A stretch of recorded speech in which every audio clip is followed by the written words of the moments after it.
Hello, everyone, and welcome to another episode of the Konich-Yeehaw podcast here on the Last Choice Network. I am Natalie, and once again, I am joined by Jared. Hello, Yes, Jared. it's nice to be here always. Yes, and then if you're watching this on YouTube, hopefully now you can see our faces. We Yeah. tried to set it up so it can be that way. And today it's kind of in line with what we talked with in our last episode. You know, we went through our personal anime top tens, and now we want to talk about more of a generic, what's really popular in anime, and more importantly, has anime peaked? That is a question that we are going to try and work through by looking through animes of the past and how maybe they compare with like what's popular now. Right. Right. Because I mean, the biggest thing about as has anime peaked is things of like must watches and things like that. Like so I did a little bit of research. I looked up, compared contrasted like top 10 lists, must watch lists, things like that. But first, I want to talk about like anime that are just so ingrained with like culture, just even with people that aren't even into anime. And those two are Dragon Ball and Sailor Moon. I feel like you don't even have to know what anime is to know what Dragon Ball or to recognize Dragon Ball or Sailor Moon. Those are things that are so popular that you'll see them on clothes. You'll see them. I mean, shoot, you see Goku on the side of Euro trucks and things like that. It's one of those things where it's like surpassed everything else. Yeah, whenever I think of Dragon Ball and Sailor Moon, I think of obviously those are both older animes, and I haven't really watched either one of these. I have never seen any actual Dragon Ball Z content, and then I have watched one Sailor Moon movie, in like parts of the first episode. So like my actual knowledge of like what happens in both of these shows very limited, but I mean there's no doubt that both of these shows are used to like sell this idea of anime still. Like it's still used to sell this idea of anime. It's very much like a they're very much staples of how like the West still sees anime today, I would say. Oh yeah, definitely. I mean, I was looking on Twitter and I saw this thing that it was a picture of it was gelato, and it was like blue and like yellow gelato, and it was swirled up, and it had Dragon Ball characters like their faces, so it looked like their hair sticking up. And so many things also reference these two, like even non-anime media, like things like The Amazing World of Gumball shows, like cartoons that are not even like anime reference these. But from there, though, I want to go to what I've kind of concluded as the top 10 anime. I've looked at a bunch of different lists, and all of these have one thing in common, and that's they all came out before 2012. So I don't know what I'm curious about is, are these shows that are considered so good because the average anime watcher is watched them when they were in their teens or 20s, or are they like actually good?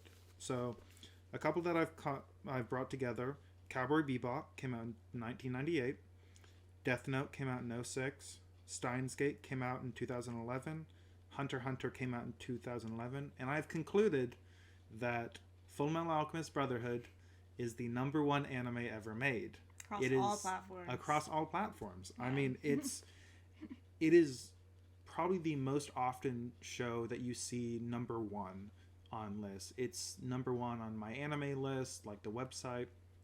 I think it's number one on like IMDb. Like it's number one on tons of things. That came out in 2009, and it's actually a remake of, or yeah, I guess a remake of the original Full Metal Alchemist, which is also pretty popular as well. But like,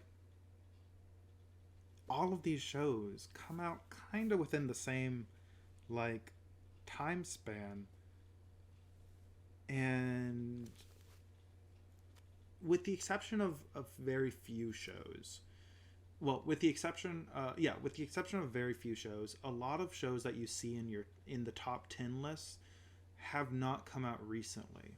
There is one exception to that, which is Attack on Titan. Attack on Titan is the one show that kind of deviates from that, because it came out, I think that came out, yeah, it came out in 2013, so still not even that long after the like 2002 to like 2011 time span. And so I kind of think like, okay, so are these shows just that much better? Because like, I mean, personally, I watch a lot of shows, I watch a lot of anime that are like currently airing, and most shows don't really last the popularity past the season that they're in. So, for example, the probably the most popular show that's airing right now is My Dress Up Darling. It is very popular. Tons of people on Twitter are talking about it. But I doubt that anyone is going to talk about it after the season is over. While these are a lot of shows that do pass the test of time. And something that I think is really interesting is that, so I looked separately on what is a top 10 list and what is a must-watch list. So these are shows that are staples in like anime, for anime watchers. So these shows include things that may not necessarily be the best, but everyone should watch them to be a true anime fan. And for the most part, it lines up pretty much the same with Death Note, Fullmetal Alchemist Brotherhood, and Cowboy Bebop. But it does actually include two others, which is Neon Genesis Evangelion, which I personally think is also a must-watch.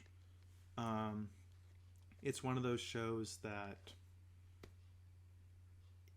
it really changed anime. And so, like, even from like a historic standpoint, you just gotta watch it, you know? It's definitely not, I think you can probably agree with me on this, it's not exactly a new anime watcher friendly show. No, it's not. But I do think that for Neon Genesis, I mean, I didn't watch Neon Genesis until I was in college, personally, and it was whenever it came on Netflix. And, like, so that was me, you know, having watched anime for a long time, and I've just kind of heard of Neon Genesis, and it definitely, like, fulfilled all of my expectations. Mm-hmm. I really enjoyed it, but I wouldn't say that everybody would enjoy it, you know, so is that right.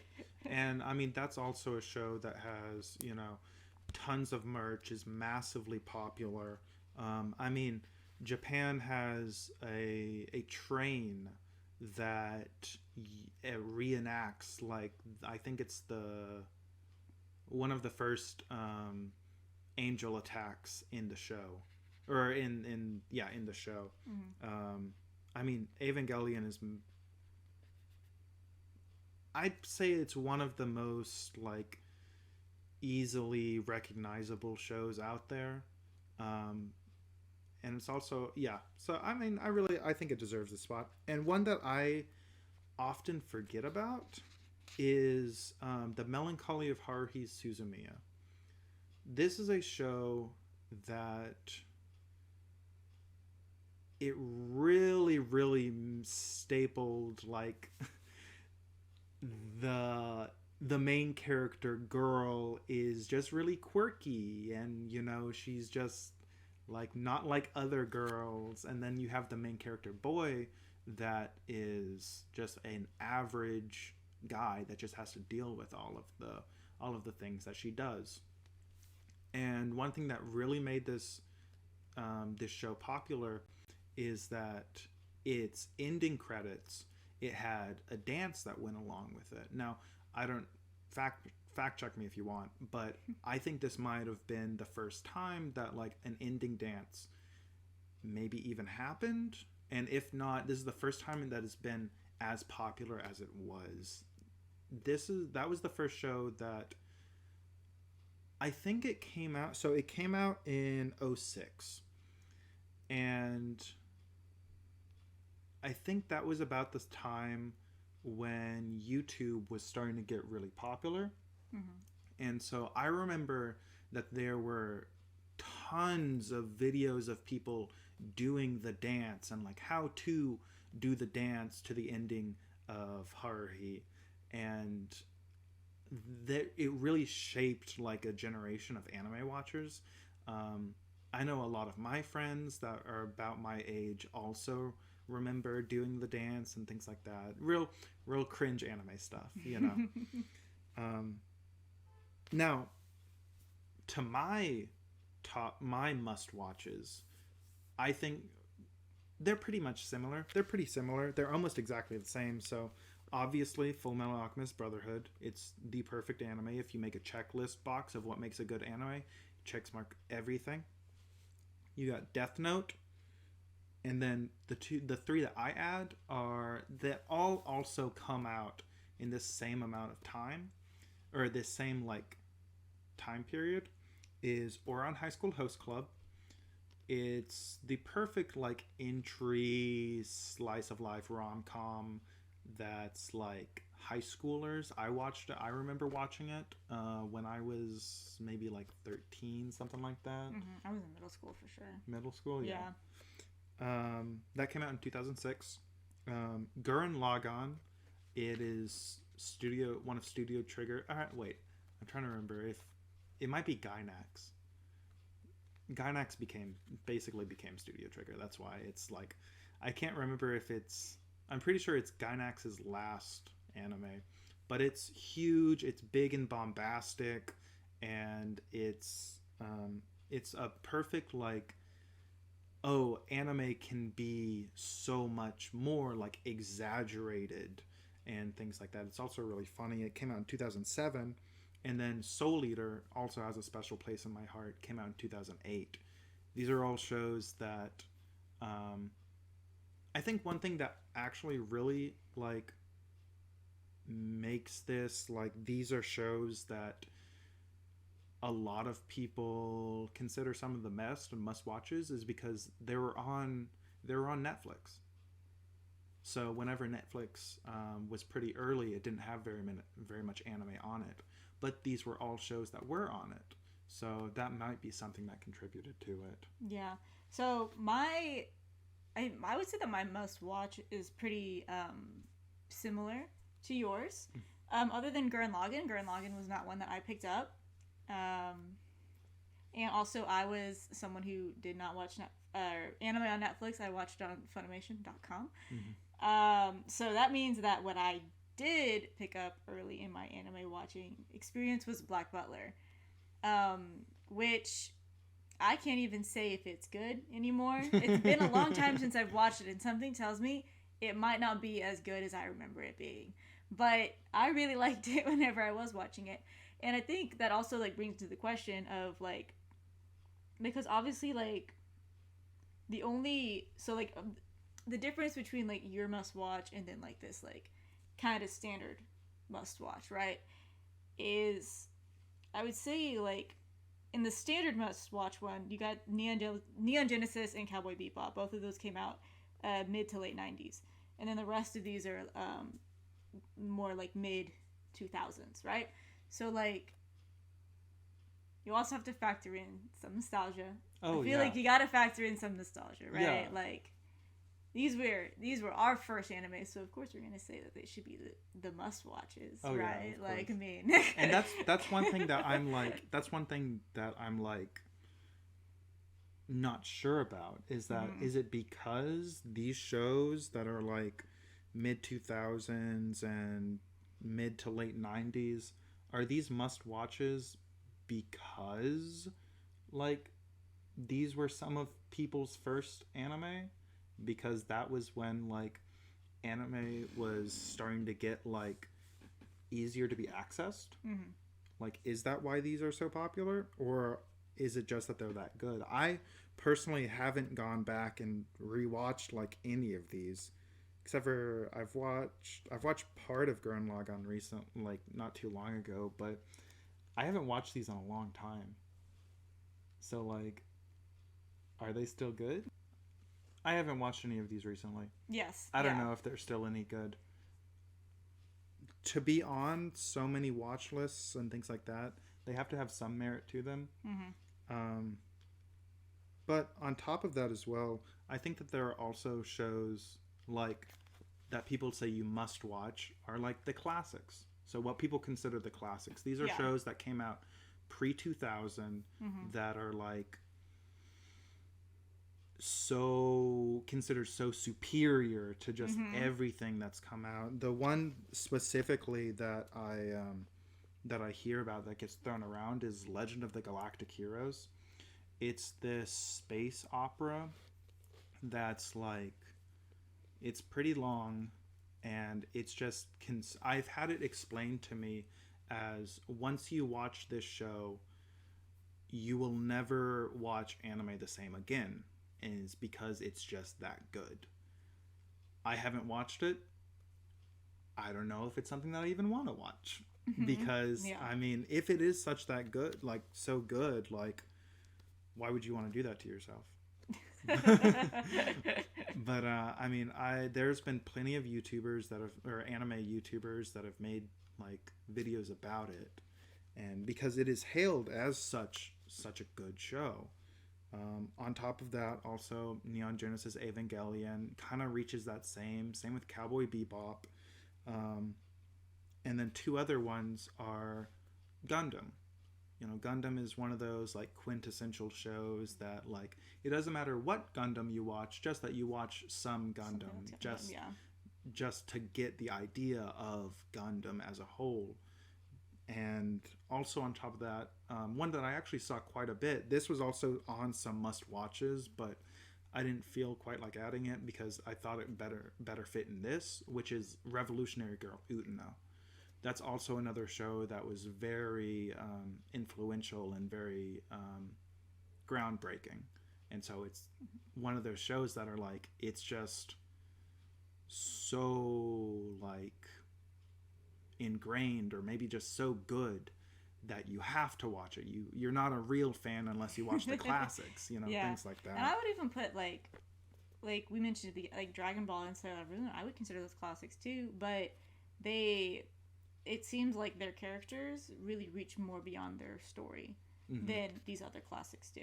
Yeah. If that makes sense. So like, you think of the Cowboy Bebop characters, you see them in their universe, and you think of the Neon Genesis characters, for the most part, I mean, they've kind of like, there's a lot of memes about that now, but like Sailor Moon, Dragon Ball, I think of like their like commercial value a lot more, especially in the West, and how it's used to like sell anime, so the aesthetic of anime. I think that the main thing that makes them so different, or like what differentiates the two of them, is how they are marketed. So like Dragon Ball and Sailor Moon are marketed out the wazoo. While like Legend of the Galactic Heroes, you're not seeing t-shirts for that in America. You do see some with Gundam, you do see some with Evangelion, but it's still not to the same level. And kind of on that like level of marketability is the big three. So if you don't know what that is, the big three were shows that came out in the early 2000s. It's Naruto, One Piece, and Bleach.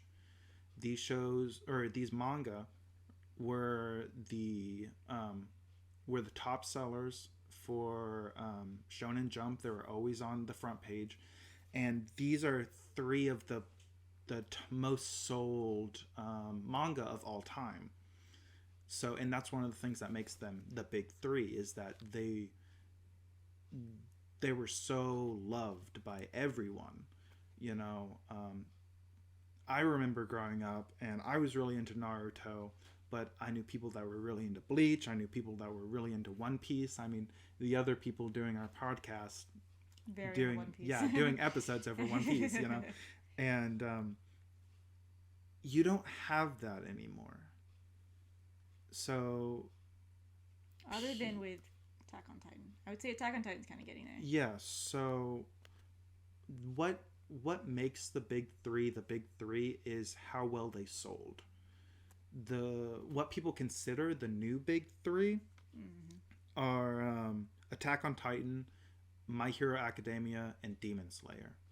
The thing is that with the exception, so Demon Slayer has almost reached to the same sales as the big three, but the other two haven't.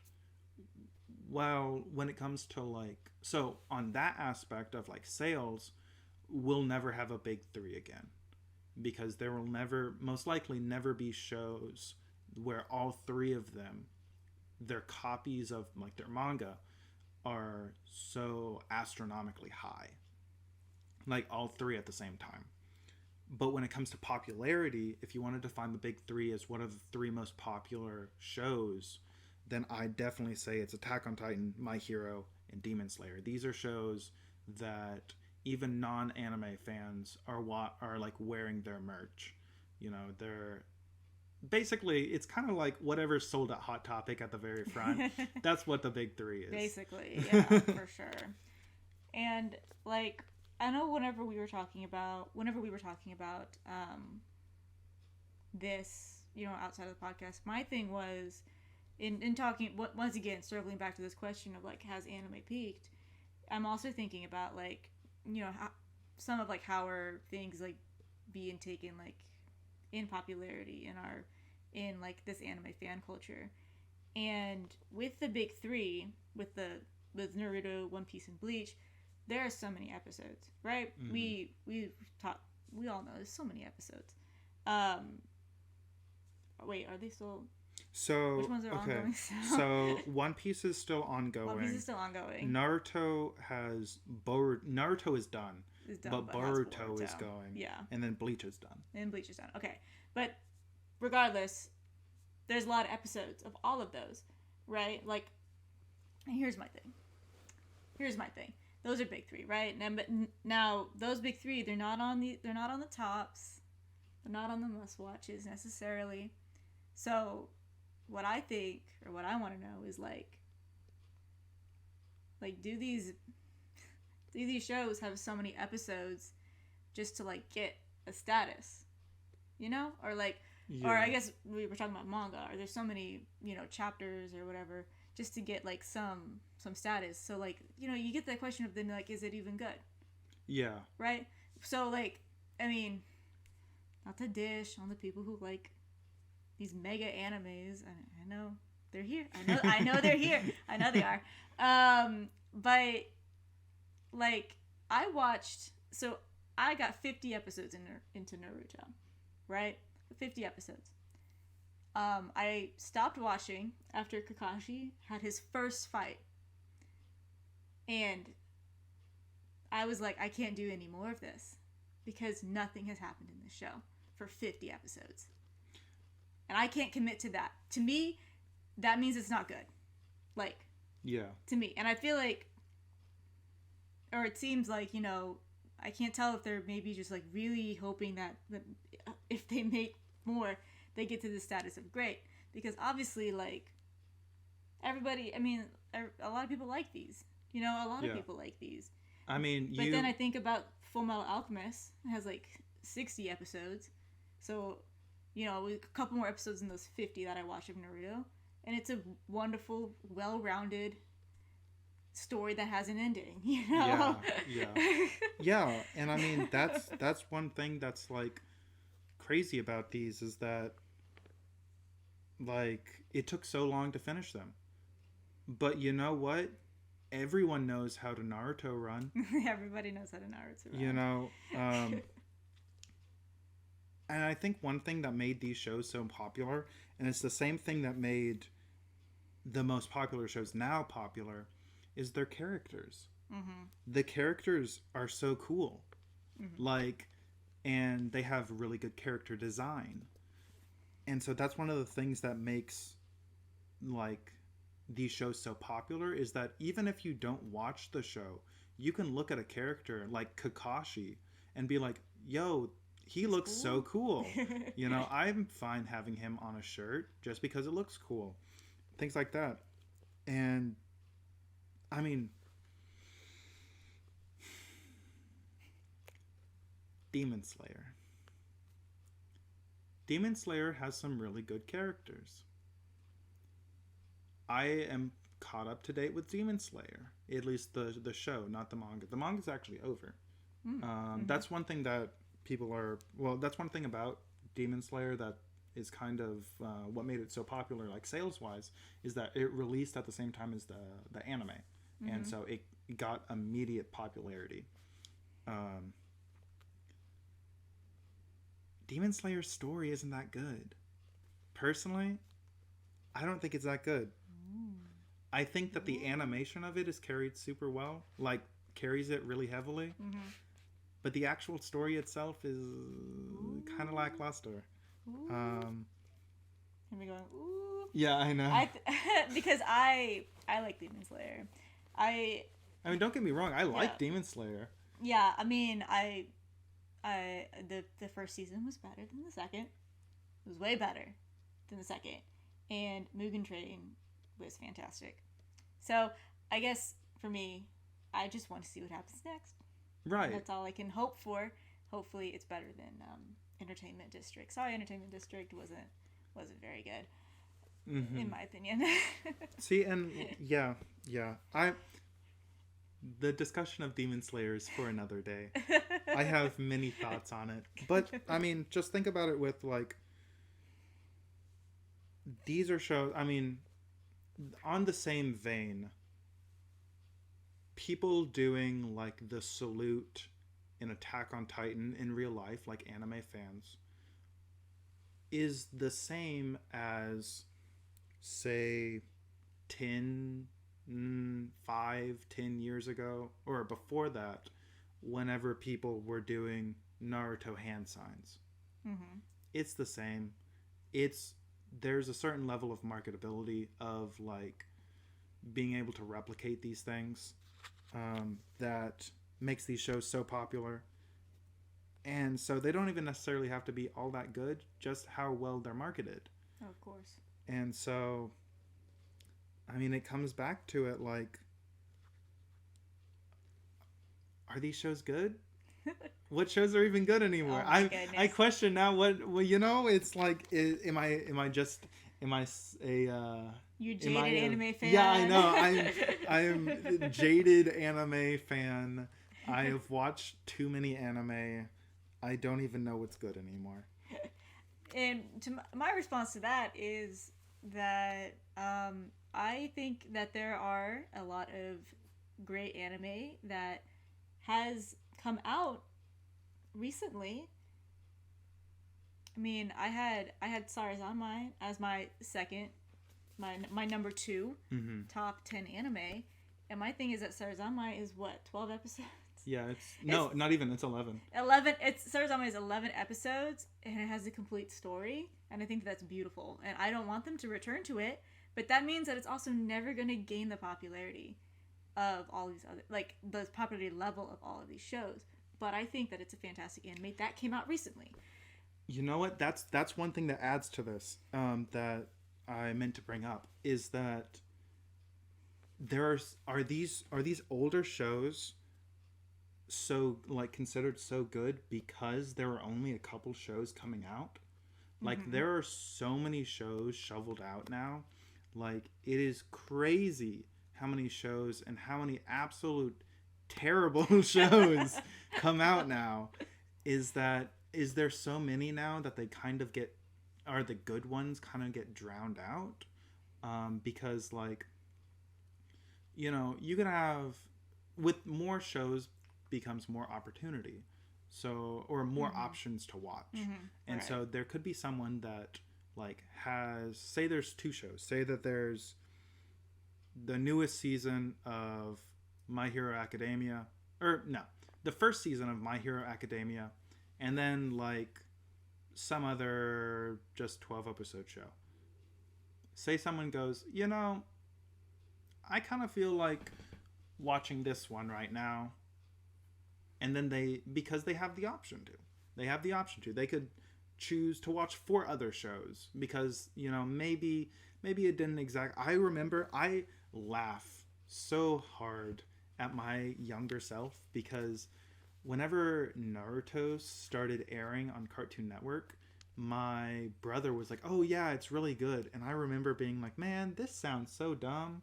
Like this is so stupid." Uh-huh. And you know what? If I never had someone to make me watch it, like the first episode, I never would have watched it. I actually hasn't, because you reminded me of something that I brought up with you. Mm-hmm.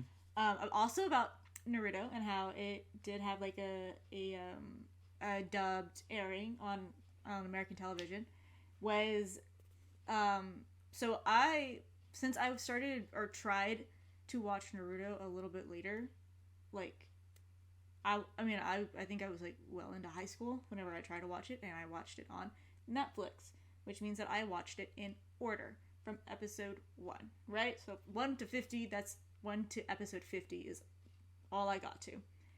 And in those 50 episodes, I maybe enjoyed 3 of them. Mm-hmm. Right? There maybe 3 of them were like I actually felt like something interesting was happening, or it was funny, or whatever. So my other like thing with these shows that have hundreds and hundreds of episodes and they're airing on TV is what little kid is gonna turn on Cartoon Network and see maybe episode 126 Mm-hmm. of Naruto randomly on Cartoon Network, and they're gonna be like, "This episode is cool. I am now going to start watching Naruto." And I never got there because I started on episode 1 and I could only make it to 50. Yeah. And I think that does play into it. Yeah. And I think that has to play into it, like with having so many episodes, is that you have the ability, especially if you're.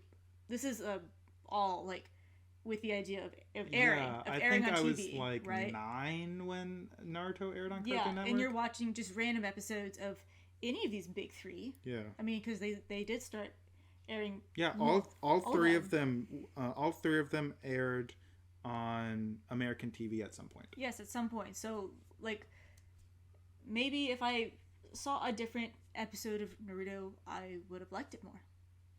But I didn't do it like that. I tried to watch it from the beginning. Yeah. And I think the very last thing that, like, adds to all of this is that all of these are also dubbed. And so that means that even people that don't want to watch subs, or all of these must-watches, are also all dubbed. So that means that people... They have pretty good dubs also. Yeah. Like, so that means that people that don't even want to watch subbed anime don't even have to worry about that. They can watch it in English. And so it's like... I guess one thing that makes all of these must-watches so must-watch, like I think really attributes to it, is that they're so easy to watch. Yeah. They're super accessible. Yes. They're very accessible. Yeah. And I think that does it. I think that does it, yeah. Well, I guess let us know your thoughts, because this was mostly an open discussion, just trying to figure out, has anime peaked? Yeah. What even makes a good anime? You know, it's all eye of the beholder. Yeah. So, thank you for tuning in. We are Konich-Yeehaw here on the Last Choice Network. You can find us anywhere you listen to a podcast, and we're gonna try and work more on our Twitter. If you want to follow us on Twitter. And yeah, I think that's it for this episode. Thank you for tuning in. Yeehaw. Yeehaw.